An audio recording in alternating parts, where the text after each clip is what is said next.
चंद्रभान सिंह आज्ञा खुद मैदान में खड़े होकर पूरी दमदारी से चुनाव लड़ रहे हैं। कांग्रेस से सुरेंद्र सिंह जड़ावत मैदान में हैं। उन्हें इस बार उम्मीद है कि शायद बीजेपी की लड़ाई के अंदर उन्हें फायदा मिल जाए। अब हकीकत में क्या होने जा रहा है, जरा आप समझा दीजिए मुकेश जी, वहां क्या चल रहा है। एक सहानुभूति का दौर जो भी चंद्रभान सिंह आज्ञा के साथ है, इस कारण भी वे निर्दलीय प्रत्याशी के रूप में एक ताल ठोक रहे हैं और इससे कांग्रेस और बीजेपी के चुनावी समीकरण वो गड़बड़ा गए हैं। सभा अध्यक्ष सीपी जोशी यहाँ से मैदान में है और बीजेपी ने एक बड़ा दांव खेला है और महाराणा प्रताप के वंशज विश्वराज सिंह मेवाड़ को यहाँ से उतारा है। सीपी जोशी के लिए कितनी बड़ी चुनौती है महाराणा का परिवार, जरूर कही जाएगी, लेकिन यहाँ पे मुकाबला हम बहुत ज्यादा बीजेपी के पक्ष में नहीं कह सकते हैं नवीन जी। कांग्रेस के गौरव वल्लभ शारदा जो राष्ट्रीय प्रवक्ता है इस बार मैदान में है और बीजेपी ने ताराचंद जैन को प्रत्याशी बनाया है। बीजेपी का गढ़ रहा है, क्या ये गढ़ इस बार गौरव वल्लभ शारदा जीत लेंगे? परिणाम किस तरीके से सामने आएंगे वो एक रोचक तरीके से देखना होगा। एक स्पष्ट स्थिति हम उदयपुर में ये नहीं कहेंगे कि एक कौन सी पार्टी जीत की ओर अग्रसर हो रही।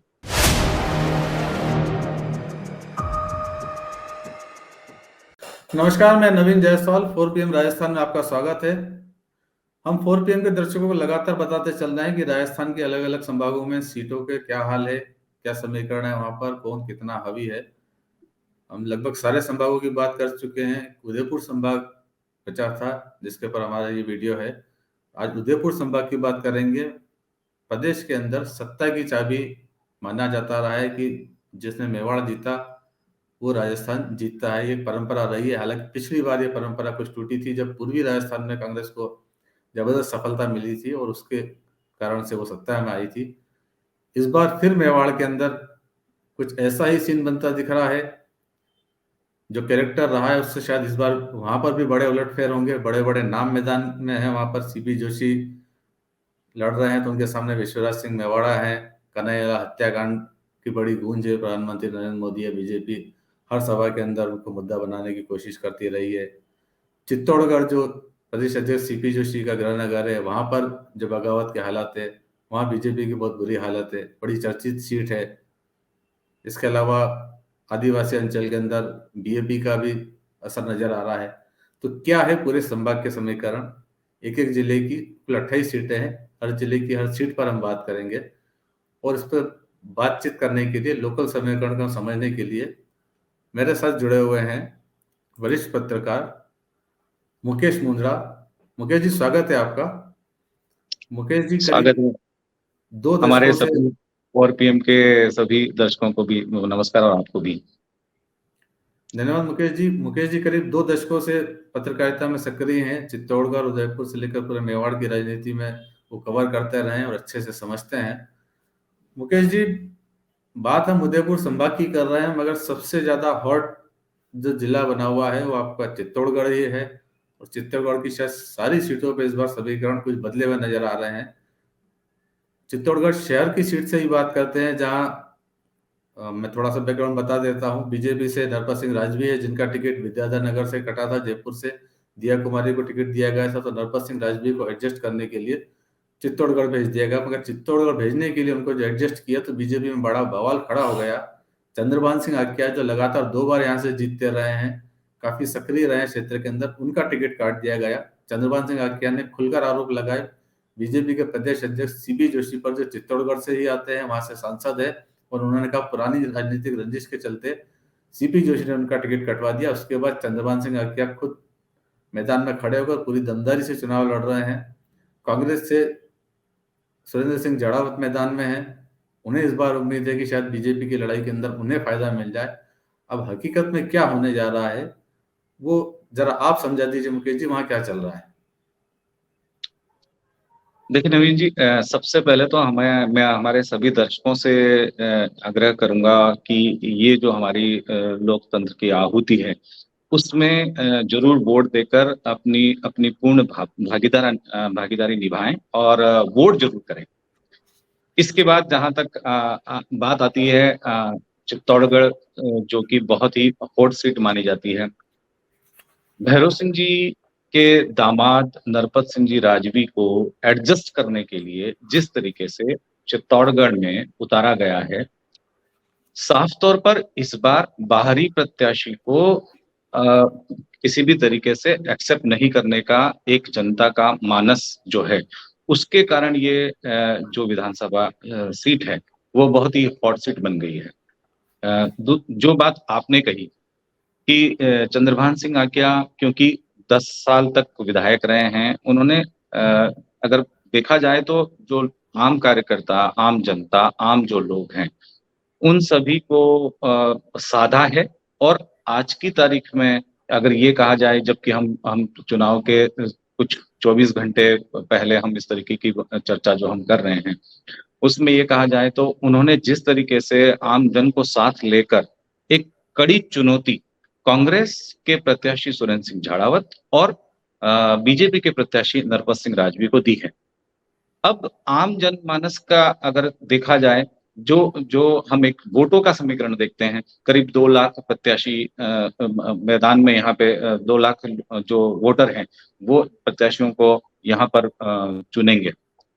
इसमें एक बड़ा जो जो जुड़े हैं, नए नए मतदाता हमारे जुड़े हैं, युवा मतदाता जिनके लिए कहा है, उनका एक रोल महत्वपूर्ण रहेगा, जो 20,000 से अधिक संख्या में हम पूरे अगर जिले की बात की जाए तो 20,000 से अधिक संख्या में हैं। साथ ही अगर जनमानस की बात की जाए तो एक एक सहानुभूति का दौर जो भी चंद्रभान सिंह आज्ञा के साथ है। इस कारण भी वे निर्दलीय प्रत्याशी के रूप में एक ताल ठोक रहे हैं और इससे कांग्रेस और बीजेपी दोनों के जो चुनावी समीकरण है, वो गड़बड़ा गए। तो निश्चित रूप से एक कड़ी टक्कर ये कही जा सकती है। पर आने वाला वक्त जो होगा 3 दिसंबर, परिणाम तो वही बताएगा। लेकिन एक बहुत ही चुनौतीपूर्ण तरीके से यहाँ रोचक रोचक एक मुकाबला कहा जाएगा। नवीन जी। मुकेश जी, कड़ी टक्कर किनके बीच में है? झाड़ावात और आक्या के बीच में है, जैसा मेरे पास जानकारी है, जितना सुनने में आ रहा है, शायद बीजेपी वहां तीसरे नंबर पे पहुंच सकती है। बिल्कुल, ये एक तरीके से कहा जा सकता है कि नंबर 1 और नंबर 2 की ही मतलब हम कहेंगे जिसमें कि कांग्रेस और निर्दलीय प्रत्याशी के बीच में ही नंबर 1 और नंबर 2 की रेस रहेगी। बीजेपी को यहाँ पे क्योंकि जैसा कि आपने शुरुआत में ही बताया कि जिस तरीके से टिकट काटा गया है और जो भाजपा के प्रदेश अध्यक्ष हैं, वो खुद यहाँ से लोकसभा के सांसद हैं, उनका ये गृह क्षेत्र है, उनकी साख भी यहाँ से दांव पे लगी हुई है। उसके बावजूद जो इस तरीके का निर्णय लिया गया, आम मतदाता ये ज़रूर कहा जाएगा कि शुरुआत के दौर में कि कन्फ्यूज़ था कि उन्हें आखिर करना क्या है, किधर जाना है?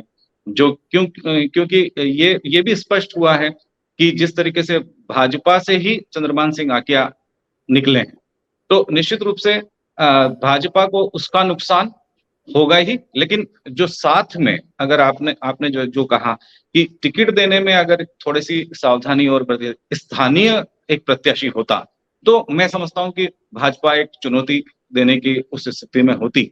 लेकिन राजवी पहले पूर्व में भी यहाँ पे से विधायक रहे हैं, तो 3 बार चुनाव लड़े हैं और उसके बावजूद वो यहाँ से जब 2018 के चुनाव में यहाँ से विद्याधर नगर चले गए थे।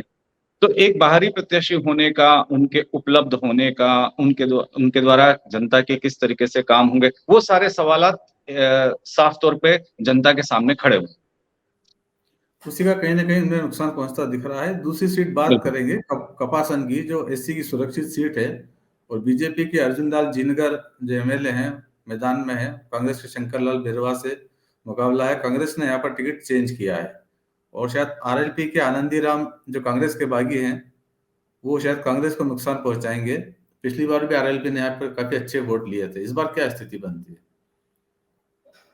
देखिए, कपासन का जो क्षेत्र है, अर्जुन लाल जिनगर भी यहाँ पे 3 बार से अधिक बार 3 बार वो इसमें प्रत्याशी रह चुके हैं। उन्होंने एक बार बीजेपी का दामन छोड़ा, फिर थामा, निर्दलीय प्रत्याशी के रूप में चुनाव लड़े। इससे पहले शंकर बेरवा जो अभी इस समय चुनाव मैदान में है, वो जीत के विधानसभा तक पहुंचे। जहां तक आरएलपी के प्रत्याशी आनंदीराम खटीक का सवाल हम माने तो वो कांग्रेस से ही अलग हुए हैं और आरएलपी में गए हैं।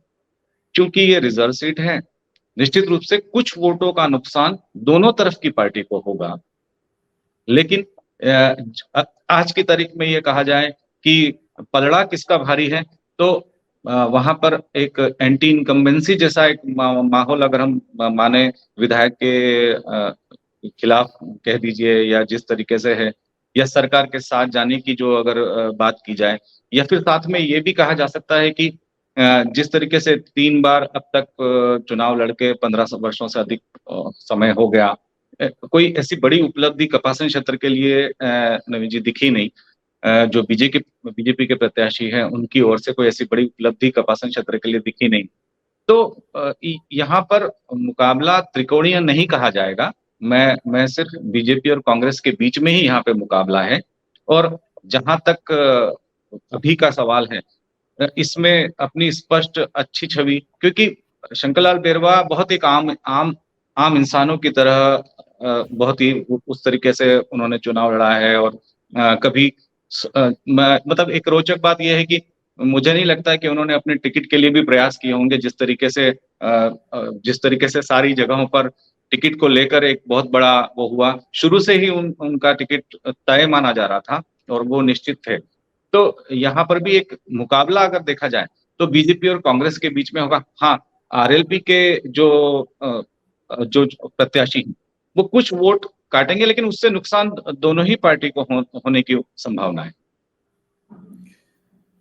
बेगू सीट की बात कर लें। बेगू में राजेंद्र विदोड़ी हैं, एमएलए हैं, कई बार चर्चित रहे हैं, कुछ विवादित भी रहे हैं, और डॉक्टर सुरेश धाकड़ से एक बार फिर से उनका मुकाबला है। क्या इस बार सुरेश धाकड़ के लिए कोई उम्मीद है या फिर वही परिणाम रहेगा? देखिए, जिस तरीके से आपने कहा कि विवादों से राजेंद्र सिंह विधूड़ी जी का एक पुराना नाता रहा है, इससे पूर्व वाले कार्यकाल में भी तीसरी बार वो लड़ रहे हैं यहाँ से।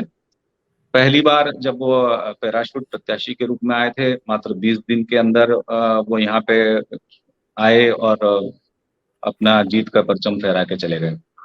उसके बाद हारे। उसके बाद फिर से उन्होंने पिछली बार के 2018 के चुनाव में जीत हासिल की, और इस बार फिर से वो मैदान में है। लेकिन ये वहां पे भी एक मुकाबला, क्योंकि सीधा मुकाबला कांग्रेस और बीजेपी के प्रत्याशी के बीच में है। एक एक चीज जहां पर नवीन जी, एक बात अगर हम चर्चा करें कि सम्मान की बात अगर हम की जाए, तो सम्मान की बात को अगर हम कुछ जाति विशेष पर उन्होंने टिप्पणी करना, या जाति विशेष के साथ कोई किसी तरीके की चीजें जो भी जिस तरीके से चर्चा में आई, उन सब चीजों का नुकसान कहीं ना कहीं पहुंचेगा। हम ये नहीं कह सकते, क्योंकि ये आने वाला वक्त ही परिणाम तो बताएगा, लेकिन हम ये कहना बहुत जल्दबाजी होगी कि कौन हारेगा या कौन जीतेगा। लेकिन अभी की तारीख में अगर आज की तारीख में हम माहौल की बात की जाए, तो निश्चित रूप से हम ये कह सकते हैं कि भाजपा के प्रत्याशी जो कि वर्तमान में जिला प्रमुख भी हैं, डॉक्टर सुरेश धाकड़, उन्होंने अपनी बढ़त किसी तरीके से बनाई हुई है। और प्रयास तो दोनों ही पार्टी करेगी ही, ये बात सही है। लेकिन एक बहुत बड़ा क्षेत्र भी है ये। इसमें रावत भाटा, कोटा का क्षेत्र में जो पास के गांव हैं, वहां से लेकर चित्तौड़गढ़ तक के जो आते हैं, जिसमें औद्योगिक क्षेत्र भी आता है, एक बड़ा बड़ा विधानसभा क्षेत्र है ये। तो इस विधानसभा क्षेत्र में जो मतदाता जो अपनी इन प्रत्याशियों की तकदीर लिखेंगे, उसमें जरूर ये फैक्टर काम आएगा कि किस तरीके के विकास कार्य वहां पे कराए हैं। हालांकि जिस तरीके से घोषणा पत्र है, उसका कितना असर देखने को मिलेगा, वो भी एक देखने वाली बात होगी दोनों ही पार्टियों का। एक और बड़ी चर्चित सीट है आपके चित्तौड़ जिले की, निम्बाहेड़ा की सीट है। मंत्री उदयलाल आइना यहाँ से मैदान में है और बीजेपी के श्रीचंद कृपलानी से मुकाबला है। अमित शाह भी अभी 2 दिन पहले आकर वहां रोड शो कर गए हैं निम्बाड़ा के अंदर। क्या अमित शाह का रोड शो कुछ असर दिखा पाएगा?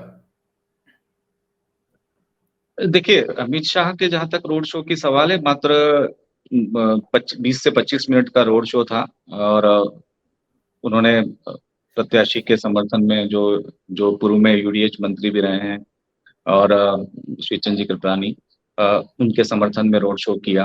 मुझे नहीं लगता कि पूर्व एक दिन पूर्व अगर इस तरीके से रोड शो में आने से बहुत बड़ा कोई समीकरण गड़बड़ाएगा या बनेगा। एक बात हमें ये इसमें अगर हम निम्बाड़ा विधानसभा सीट की बात कर रहे हैं, तो यहाँ पे हमेशा से एक बार बीजेपी और एक बार कांग्रेस इस तरीके से रहा है। जो अभी तक का रहा है, परिणाम रहे हैं, वो इस तरीके से रहे हैं। इस बार भी क्योंकि जो सहकारिता मंत्री उदयलाल आंजना हैं, उन्होंने जो अपने तरीके से वहाँ पे जो जो भी लोगों के लिए काम करने का प्रयास किया है, वो हैं। और दूसरा जो पार्टी की तरफ से बीजेपी ने जो वहाँ पर प्रत्याशी उतारने के बाद जिस तरीके से चर्चा में आए हैं, श्रीचंद कृपलानी फिर से पुनः एक बार, दोनों ही जो प्रत्याशी हैं, उनका एक तरीके से अंतिम चुनाव माना जा रहा है। क्योंकि अब इसके बाद 5 वर्षों बाद ये दोनों प्रत्याशी पुनः मैदान में उतरेंगे या नहीं, इसकी संभावनाएँ बहुत कम मानी जाएगी। क्योंकि उस निश्चित रूप से जो एक तरीके से बदलाव की जो चीज़ है, वो भी अब जनता कहीं न कहीं चाहती है। काफ़ी लंबे समय से बीजेपी के प्रत्याशी श्रीचंद कृपलानी और उदयलाल आंजना काफ़ी लंबे समय से इस क्षेत्र से प्रतिनिधित्व करते रहे हैं, सांसद का चुनाव भी लड़ चुके हैं। तो निम्बाड़ा विधानसभा सीट की जहाँ तक अगर हम अभी बात की जाए, तो एक काँटे का टक्कर जो कही जा सकती है, वो दोनों के बीच में है। बड़ी सादड़ी के अंदर जहाँ कांग्रेस ने इस बार टिकट चेंज किया और बद्रीलाल जाखड़ इस बार मैदान में है और बीजेपी गौतम तक दोनों ने ही अपने टिकट चेंज किए हैं, वहां क्या समीकरण बनते हैं?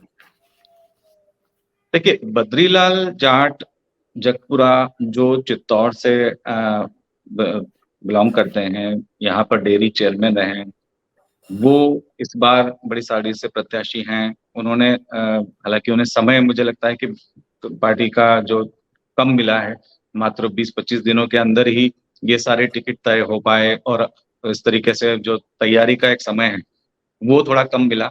वहाँ से जो 2-3 और जो कांग्रेस के ही लोग हैं, उन्होंने भी जो कांग्रेस के लंबे समय से कार्यकर्ता हैं, उन्होंने भी इस तरीके से अपनी ताल ठोकी थी, टिकट के लिए दावेदारी की थी।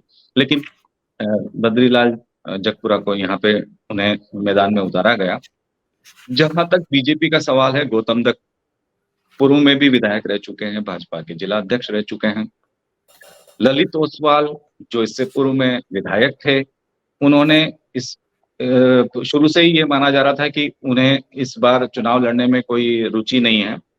जहाँ तक यहाँ पर जो जो मतदाताओं का समीकरण जो होगा, जातीय समीकरण देखा जाए, तो मैं हमारे दर्शकों को बताना चाहूँगा कि यहाँ से गुलाब चंद कटारिया भी चुनाव लड़ चुके हैं, मतलब उनका भी एक प्रिय क्षेत्र में से एक ये कहा जाता है। तो इस जगह पर सीधा मुकाबला गौतम दत्त और बद्रीलाल जाट के बीच में है। अब यहाँ पे किस किस तरीके से जातीय समीकरण को साधा जाएगा, उस अनुसार इसका परिणाम, इस सीट का परिणाम सामने आएगा। तो अब बात करते हैं राजसमंद जिले की। राजसमंद में 4 जिले हैं, सॉरी 4 सीटें हैं राजसमंद जिले के अंदर। और पहली सीट राजसमंद की बात करते हैं, बीजेपी की दीप्ति महेश्वरी एमएलए हैं, फिर से मैदान में है। और कांग्रेस से नारायण सिंह भाटी हैं। दीप्ति माहेश्वरी का जब टिकट बटा था तो काफी विरोध भी हुआ था। क्या अब विरोध बैठ गया है? अब क्या स्थिति है दीप्ति माहेश्वरी की? देखिए, जहाँ तक दीप्ति महेश्वरी की बात की जाएगी, उन्हें उन्हें जो बाई इलेक्शन में जो सीट मिली, अपनी माताजी से ये सीट मिली, उसके बाद वो चुनाव जीती। शुरू में विरोध की बात ज़रूर कही जा रही थी, लेकिन इस समय दीप्ति महेश्वरी के पक्ष में माहौल देखा जा सकता है। कांग्रेस के प्रत्याशी वहाँ वहाँ जिस तरीके से अपने कार्यों को लेके या कांग्रेस की जो उपलब्धि हैं, उन्हें लेकर जिस तरीके से वहाँ पर आए हैं। दीप्ति महेश्वरी के पक्ष में नवीन जी एक बात ज़रूर है, महिला जो मतदाता हैं, महिला मतदाता दीप्ति महेश्वरी के साफ तौर पे शुरू से पक्ष में देखी जा रही है। तो यहाँ पर हम मुकाबला रोचक ज़रूर कहा जाएगा। विरोध की बात जो शुरू से की जा रही थी, मुझे अब इस समय नहीं लगता, यहाँ पर ये कहा जा सकता है कि दीप्ति महेश्वरी इस समय प्लस में है।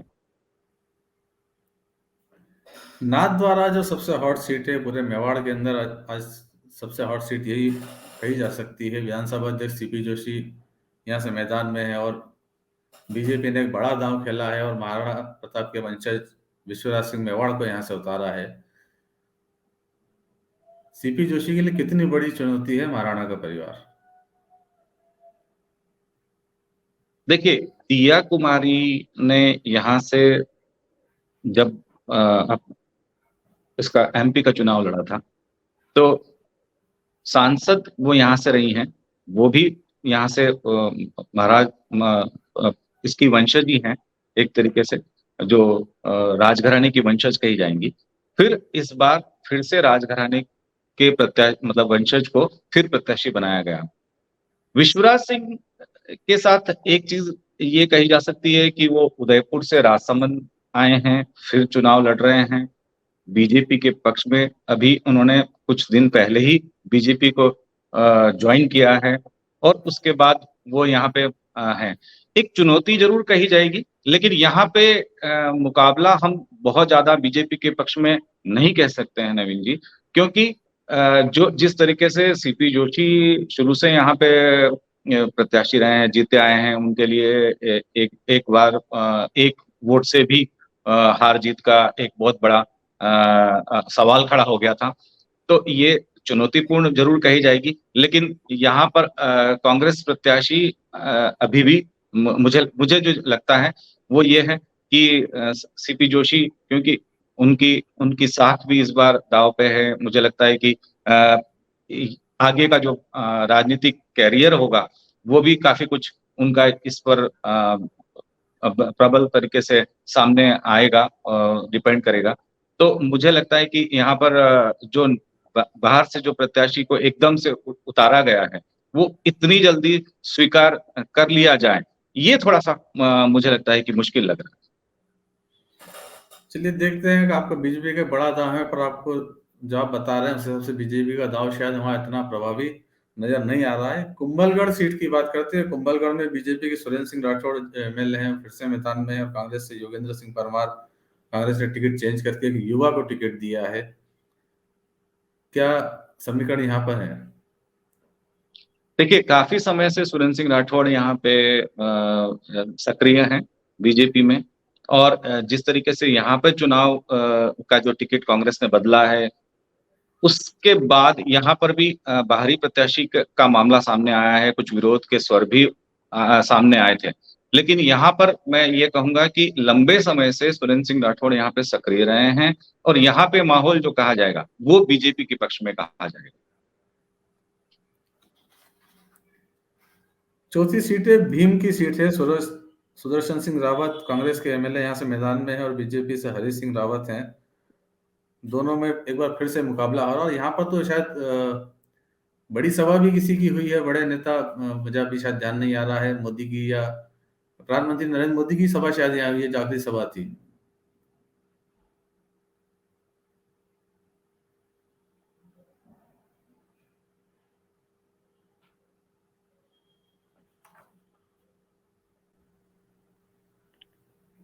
देखिए, मोदी जी की सभा जो भीम के पास में भीम के पास का जो क्षेत्र है वहां पे थी, भीम क्षेत्र में ही आता है।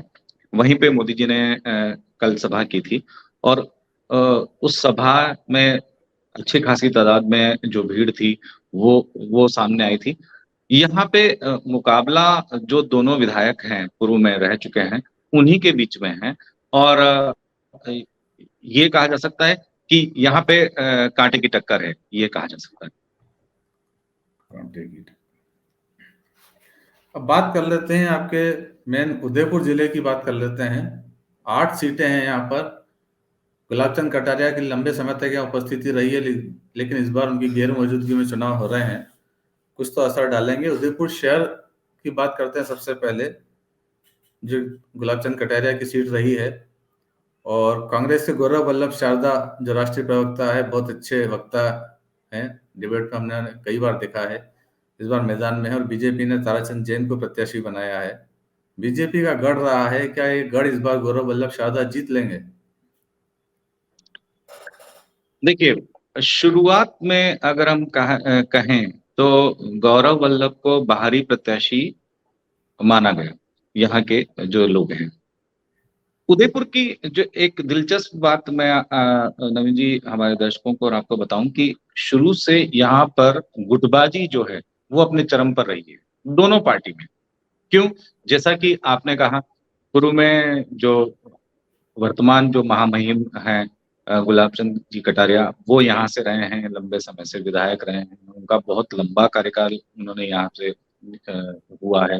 उसके बाद जिस तरीके से लोगों में उनका जो वर्चस्व था, उस उसके बाद उनके जाने के बाद सीट के खाली होने पर प्रत्याशियों की एक लंबी फहरिस्त हो गई थी। क्योंकि कई लोग इस लाइन में थे कि जब जब गुलाब चंद जी कटारिया इस सीट को छोड़ेंगे तो शायद हो सकता है उन्हें इस सीट पर चुनाव लड़ने का मौका मिले। लेकिन जो टिकट का जो सामने आया तो ताराचंद जैन के रूप में सामने आया, और ये कहा जाता है कि वो ताराचंद जैन गुलाब चंद कटारिया जी के बहुत करीबी रहे हैं। तो जो शुरू में विरोध के स्वर थे, पारस सिंघवी को कह दीजिए, अरविंद श्रीमाली जी को कह दीजिए, बहुत सारे जो वहाँ पे दूसरे नेता हैं उनको कह लीजिए, उन्होंने अपने अंदर खाने जो थे उन्हें छोड़ दिया जाए तो, लेकिन जो पारस सिंघवी है तो खुल के सामने आ गए थे। अब उसके बाद धीरे धीरे धीरे जिस तरीके से आला कमान से, या ये कहा जाए कि महामहिम से, जहां से भी जिस तरीके से निर्देश आए, पार्टी के साथ लोग लग गए। यही स्थिति पूर्व में कांग्रेस की रही है। काफी काफी काफी समय से यहाँ पर जो गुटबाजी है वो खुल के कई बार चौराहे पे और कई बार कार्यालय पे भी सामने आई है। खुद कांग्रेस कार्यालय पे भी गुटबाजी सामने आई है।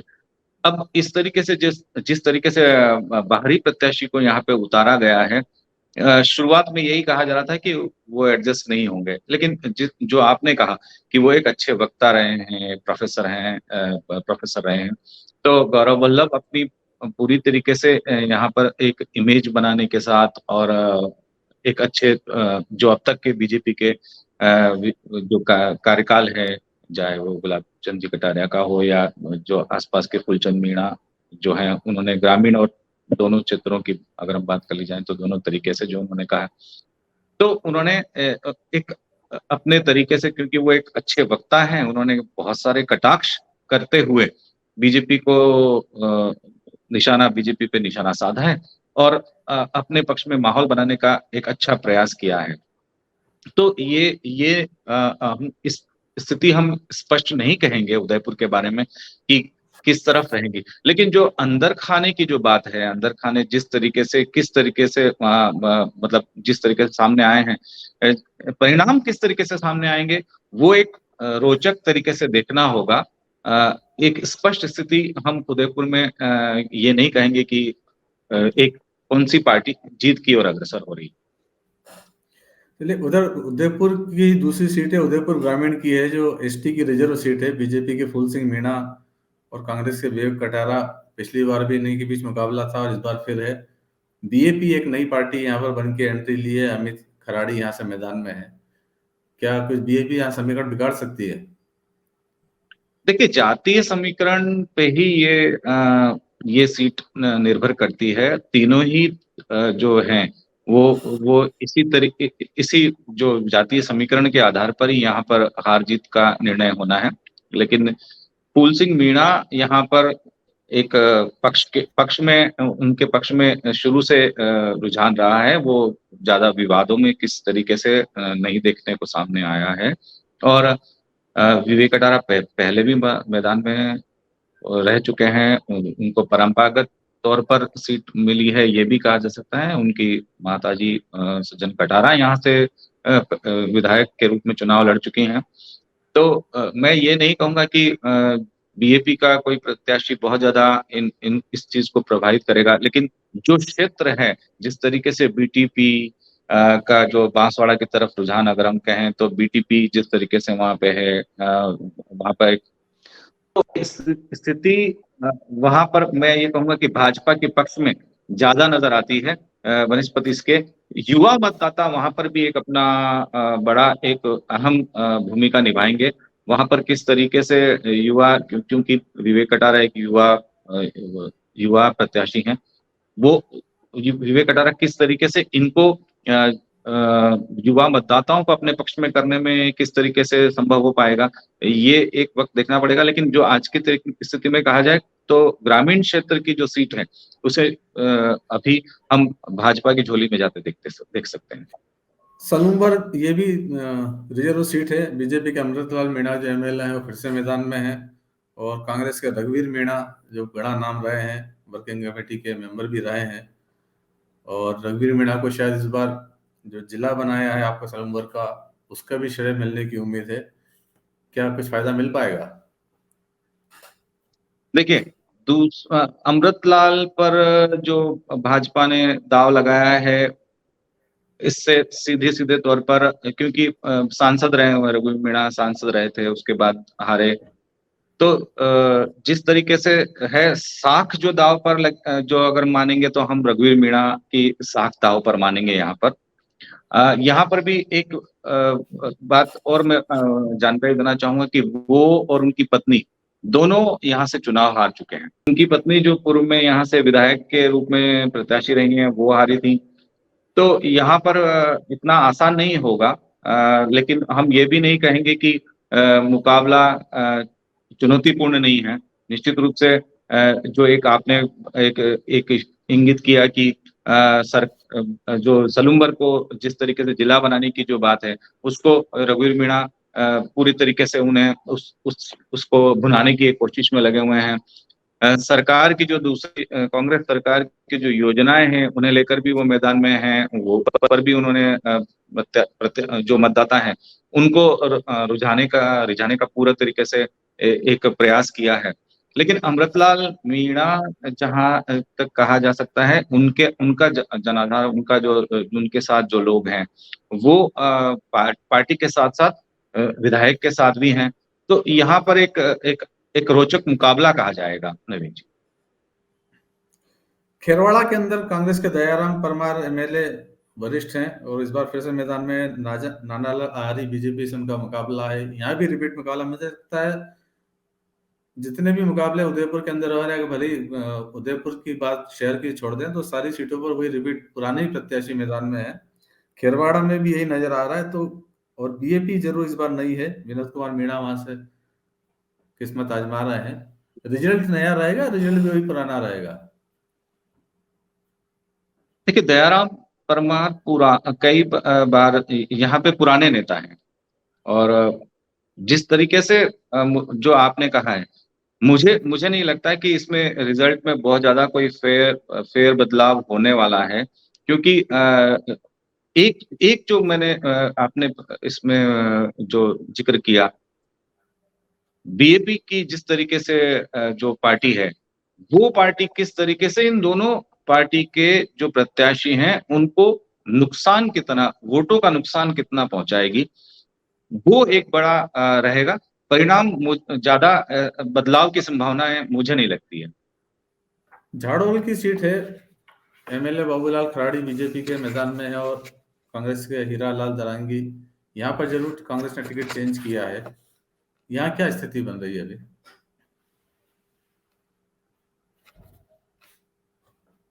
देखिए, जो जिस तरीके से यहाँ पे भी एक बात आपको कहा, मैं अगर हमारे दर्शकों को बताऊं कि जातीय समीकरण के आधार पर जो सीटें हैं यहाँ, ये एक बड़ा वो होगा। हीरालाल दरांगी पुराने यहाँ से नेता रहे हैं। मुझे लगता है इनके पक्ष में माहौल इस बार कुछ ज्यादा है। गोगुंदा सीट पर एमएलए प्रताप बेल गमेती जो हैं बीजेपी के, वो किस्मत फिर से आजमा रहे हैं। कांग्रेस के मांगीलाल गरासिया, यहाँ भी रिपीट मुकाबला है। रिजल्ट क्या रहने वाला है वो हम आपसे जानना चाहेंगे। मांगीलाल गरासिया के साथ साथ साथ जो गोकुंदा की सीट है, वो परंपरागत रूप से जिस तरीके से हम कहा जाए कि जो मतदाता हैं उन्होंने अभी तक बदलाव को वो नहीं वो किया है। तो इस बार मुझे लगता है कि यहाँ पे समीकरण बदलाव के हैं। वल्लभ नगर की सीटें प्रीति शक्तावत कांग्रेस की फिर से मैदान में है और बीजेपी ने उदयलाल डांगी को मौका दिया है। जनता सेना भी इस बार यहाँ से मुकाबला लड़ रही है। रणधीर सिंह मंडल की पत्नी दीपेंद्र कुमार वो भी मैदान में है। और प्रीति शक्तावत को जब टिकट दिया था तब उनका कुछ विरोध भी हुआ था और बाद में भी आशंका जताई जा रही कि शायद कुछ उन्हें नुकसान पार्टी में अंतर्विरोध का उठाना पड़ सकता है। देखिए यहाँ पे त्रिकोणीय संघर्ष से थोड़ी सरगर्मी इस इस सर्द मौसम में, शुरुआती जो सर्द मौसम है उसमें गर्माहट जरूर ला दी है। मैं आपकी बात से सहमत हूँ। यहाँ पे जो चुनौती है कांग्रेस भाजपा के लिए, जो देवेंद्र कुंवर हैं, वो एक चुनौती बनकर सामने आई है। जहां तक रणधीर सिंह भिंडर का सवाल है, वो ये कयास लगाया जा रहा था कि वो बीजेपी में इस बार वो बीजेपी में शामिल हो जाएंगे या बीजेपी उन्हें ले लेगी और उसके बाद उनकी पत्नी को या उन्हें टिकट दिया जाएगा। लेकिन ये नहीं हुआ और उन्होंने निर्दलीय प्रत्याशी के रूप में ताल ठोकी है। ऐसे में यहाँ पे कांग्रेस और बीजेपी दोनों की राह आसान नहीं कही जाएगी, राह मुश्किल होगी। लेकिन एक कांग्रेस को एक नुकसान एक और चीज का होगा, वो ये है कि जिस तरीके से टिकट प्रीति शक्तावत को को फिर से दिया गया और उसके अलावा भी कुछ लोग शुरुआत में खुलकर उनके विरोध में आए थे। उसके बाद उन्होंने जिस तरीके से धीरे धीरे सामने पक्ष में लाने की कोशिश की, बाकी लोगों को चुप कराया और उस तरीके से आए। तो यहाँ पर जो मुकाबला है वो त्रिकोणीय है, संघर्ष का कहा जाएगा। साफ तौर पर मुझे जो लगता है वो नुकसान कांग्रेस को ज्यादा और निर्दलीय या बीजेपी को फायदा होता दिखता है। मावली सीट जो है बीजेपी की, केजी पालीवाल यहाँ को टिकट दिया है और कांग्रेस से पुष्कर लाल डांगी मैदान में है। आरएलपी से कुलदीप चुंडावत भी शायद ये भाजपा के बागी हैं शायद। तो क्या क्या नुकसान पहुंचा पाएंगे इस बार? देखिए केजी पालीवाल पर दाव लगाया धर्मनारायण जोशी जी को हटाकर। तो ये जो भाजपा ने एक बदलाव किया है और कुलदीप सिंह खुद वहां पर बागी होकर आरएलपी का दामन थामा है। यहाँ पर भी त्रिकोणीय संघर्ष कहा जाएगा क्योंकि वो एक युवा, कुलदीप सिंह एक युवा नेता माने जा मत के रूप में अपनी छवि रखते हैं और वहां पे मुकाबला उन्होंने इसमें ताल ठोक उसे रोचक कर दिया है। यहाँ पे भाजपा और कांग्रेस के लिए समीकरण बिठाना कोई आसान नहीं होगा क्योंकि ये त्रिकोणीय होगा। कांग्रेस के पुष्कर डांगी को इसका फायदा मिलने की उम्मीद है। अब उदयपुर जिला हो गया, बांसवाड़ा और डूंगरपुर और प्रतापगढ़ पूरा आदिवासी अंचल है। बीएपी का यहाँ पर असर रहा है। बांसवाड़ा की बात करते हैं पहले। बांसवाड़ा की सारी सीटें अनुसूचित जाति जनजाति के लिए आरक्षित है, एसटी की सीटें हैं सारी। पहले बांसवाड़ा की बात करते हैं। कांग्रेस के अर्जुन सिंह बामनिया जो एमएलए हैं वो मैदान में है और बीजेपी से धन सिंह रावत।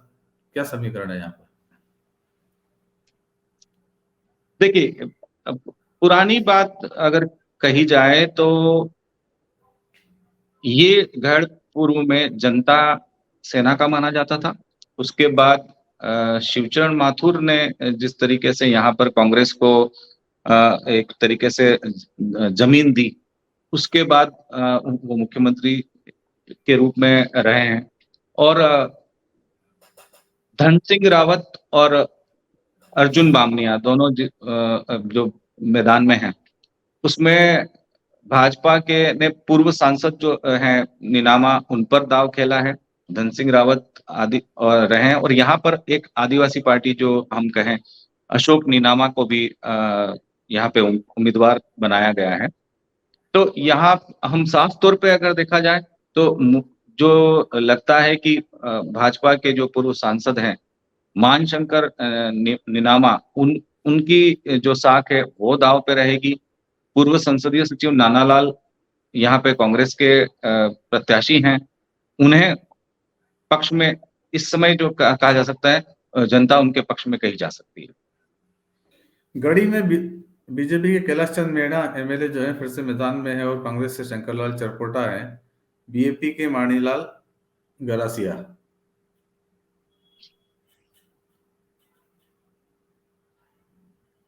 गढ़ी गढ़ी विधानसभा में जिस तरीके से है, यहाँ पर मुझे लगता है कि ये जो क्षेत्र है, जिस तरीके से यहाँ पे बीटीपी का जो प्रभाव है, उससे मुझे पक्ष में भारतीय जनता पार्टी के पक्ष में मुझे माहौल कम लगता है। यहाँ पे कांग्रेस के प्रत्याशी यहाँ पर हो सकता है कि इस यहाँ पर पक्ष में रहे। बागीदोरा में कांग्रेस के बड़े नेता महेंद्रजीत सिंह मालवी जो मंत्री हैं वो मैदान में हैं, और बीजेपी के कृष्ण कटारा से बीजेपी ने इस बार टिकट चेंज किया है। मालवी क्या इस बार विधानसभा पहुंच सकेंगे या नहीं पहुंच सकेंगे? देखिए, कृष्णा कटारा पहली बार यहाँ से चुनाव में लड़ रही है। बांसवाड़ा में देखा जाए तो महिला प्रत्याशी भी एकमात्र भाजपा की जो महिला प्रत्याशी है वो कृष्णा कटारा है। चुनौती है, लेकिन महेंद्रजीत सिंह मालविया एक अपने आप को स्थापित उन्हें नेतृत्व की ओर रहे हैं। लगातार उन्होंने चुनाव जीते हैं, मंत्री भी रहे हैं। बांसवाड़ा में कुछ विकास के मुद्दे हैं जो अब तक जनता उनके लिए तरस रही है, पूरे जिले की अगर बात की जाए, लेकिन महेंद्रजीत सिंह मालविया से काफी उम्मीद है।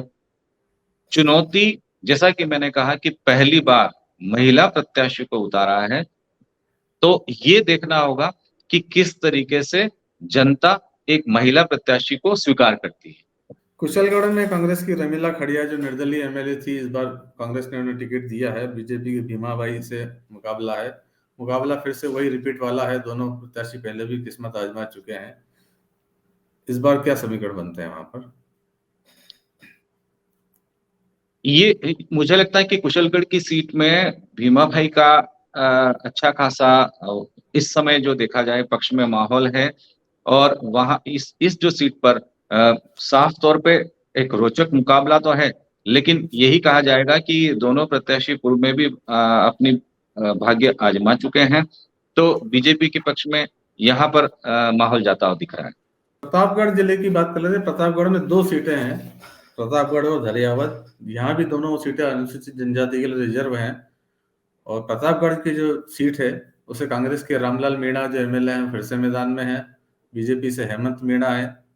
वही पुराना मुकाबला दोनों के बीच में है, और बाप जरूर बीएपी जो भारत आदिवासी पार्टी है, मांगीलाल मीणा त्रिकोणीय बनाने की कोशिश कर रहे हैं। यहाँ क्या संभावना हो सकती है? देखिए, यहाँ पे 6 उम्मीदवार कुल हैं। अगर देखा जाए तो स्थिति 6 उम्मीदवार हैं, लेकिन जो त्रिकोणीय मुकाबला अगर कहा जाएगा तो हेमंत मीणा और रामलाल मीणा और मांगीलाल मीणा के बीच में है। लेकिन ये सीट का समीकरण बीएपी बिगाड़ ना दे, क्योंकि नंदलाल मीणा के समय से ये सीट पूर्व में बीजेपी के पक्ष में आती रही है। निश्चित रूप से बांसवाड़ा संभाग के बाद प्रतापगढ़ में जो बीएपी का है वर्चस्व धीरे धीरे बढ़ा है। कुछ मांगे हैं अलग तरीके से अपना क्षेत्र घोषित करने की, कहा जाए जाति विशेष की जो समीकरण है, क्योंकि जिस तरीके से जनजातीय क्षेत्र है, तीनों ही उम्मीदवार उसी से आते हैं। यहाँ पर मुकाबला कांग्रेस और बीएपी के उम्मीदवार के बीच में कहा जा सकता है। जो दूसरी सीट है धरियावत की, यहाँ पर भी बीजेपी के कन्हैयालाल मीणा और नगराज मीणा के बीच में मुकाबला है कांग्रेस के और बाप के थावर चंद है। यहाँ क्या संभावना बनती है? तो जी देखिए, यहाँ पे 8 उम्मीदवार मैदान में हैं, जो कि ज्यादातर इस क्षेत्र के वोट में सेंध लगाने की कोशिश, वोट बैंक में सेंध लगाने की कोशिश करते नजर आ रहे हैं। लेकिन जिस तरीके से भाजपा के कन्हैयालाल मीणा, नगराज मीणा और थावरचंद मीणा के बीच में है, यहाँ से नगराज मीणा का अगर हम कहा जाए तो वो उसे थोड़ा पक्ष में माना जाएगा। वो आगे आगे दूसरे प्रत्याशियों के मुकाबले आगे कहे जाएंगे। संभाग का आखिरी जिला है डूंगरपुर। डूंगरपुर में 4 सीटें हैं, और डूंगरपुर की बात करी जाए पहले डूंगरपुर सीट की, तो कांग्रेस के गणेश घोगरा जो एमएलए हैं वो फिर से मैदान में हैं और बीजेपी से बंशीलाल हैं, और शायद यहाँ बागी भी हैं कांग्रेस के देवराम राउत, और आपके देवेंद्र कटारा भी। यहाँ पर भी किस तरह का मुकाबला सीधा है या दूसरे प्रत्याशी भी कुछ उपस्थिति दर्ज करा रहे हैं? नहीं, यहाँ यहाँ पर एक सीधा मुकाबला ही कहा जाएगा। भाजपा और कांग्रेस के बीच में सीधा मुकाबला कहा जाएगा, और कांग्रेस के पक्ष में इस क्षेत्र से ज्यादा हम उम्मीद कह सकते हैं कि वहां के प्रत्याशी के पक्ष में यहाँ की सीट जाती दिखती है। मतलब गणेश घोगरा के लिए यहाँ माहौल हाँ, ठीक बता रहे मुश्किल हैं है। आप। हाँ हाँ, यहाँ यहाँ उनके लिए ज्यादा ठीक है। आसपुर की सीटें पास में बीजेपी के गोपीचंद मीणा एमएलए हैं, वो फिर से मैदान में, और कांग्रेस से राकेश रौत है, और बीएपी से उमेश डामोर भी हैं, आपसे आपकी भी उपस्थिति यहाँ पर है, मुकेश कुमार हैं। यहाँ पर किस तरह का मुकाबला है? देखिए, आपकी उपस्थिति बहुत ज्यादा यहाँ, क्योंकि राजस्थान में भी हम कोई अच्छी स्थिति इस समय नहीं कही जा सकती। यहाँ पे सीधे तौर पे कांग्रेस और बीजेपी के बीच में मुकाबला है। ये कहा जाएगा कि कांग्रेस के पक्ष में ये सीट जाती दिखेगी। सागवाड़ा में बीजेपी से मोहनलाल रौत और कांग्रेस से कैलाश कुमार भील, यहाँ पे कांग्रेस ने टिकट चेंज किया है, और बीटीपी भी यहाँ मैदान में है, और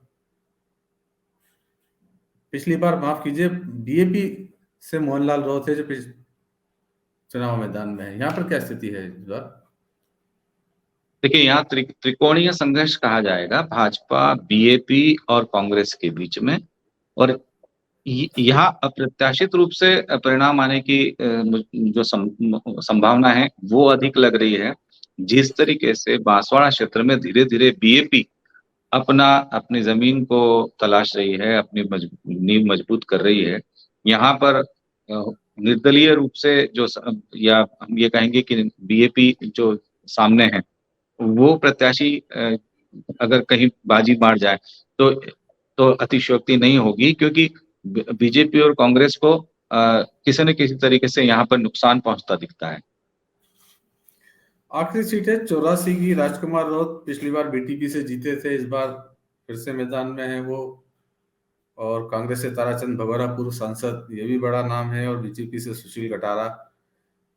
क्या बीएपी निकाल ले जाएगी ये सीट भी? देखिए, जो जैसा कि आपने कहा कि भारतीय जनता पार्टी, कांग्रेस और बीएपी, बीटीपी बीटीपी ने भी यहाँ पे पूर्व में बहुत बहुत कुछ यहाँ पे करने कोशिश की थी, यहाँ के जातीय समीकरण बिगाड़ने की।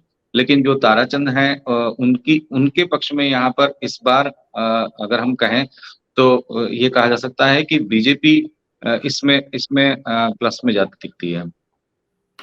तो एक एक करके हमने उदयपुर संभाग की सारी सीटों पर बात की, और मुकेश जी ने काफी कुछ सभी जिलों के समीकरण साफ किए हैं। चित्तौड़ के अंदर एक बड़ा चैलेंज बीजेपी के लिए बना हुआ है, तो उदयपुर के अंदर ज्यादातर सीटें मुकाबले भी रिपीट हो रहे हैं, हालांकि परिणाम इस बार कुछ नए होंगे।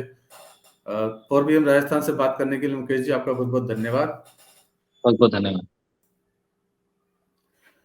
तो ये उदयपुर संभाग की हम बात कर रहे थे, और लगभग हम सभी संभागों की बात कर चुके हैं, और अपने दर्शकों को बता चुके हैं कि हर संभाग के अंदर एक एक सीट पर क्या समीकरण रहेंगे। अब इंतजार 3 दिसंबर का है कि उस दिन के नतीजे क्या होते हैं। उसके बाद नतीजों के साथ एक बार फिर विश्लेषण आपके साथ करेंगे कि संभागों में क्या परिवर्तन हुए हैं। बस आप देखते रहें 4PM राजस्थान। 4PM चैनल को सब्सक्राइब करें, और इस वीडियो के लिंक को ज़्यादा से ज़्यादा शेयर करें। नमस्कार।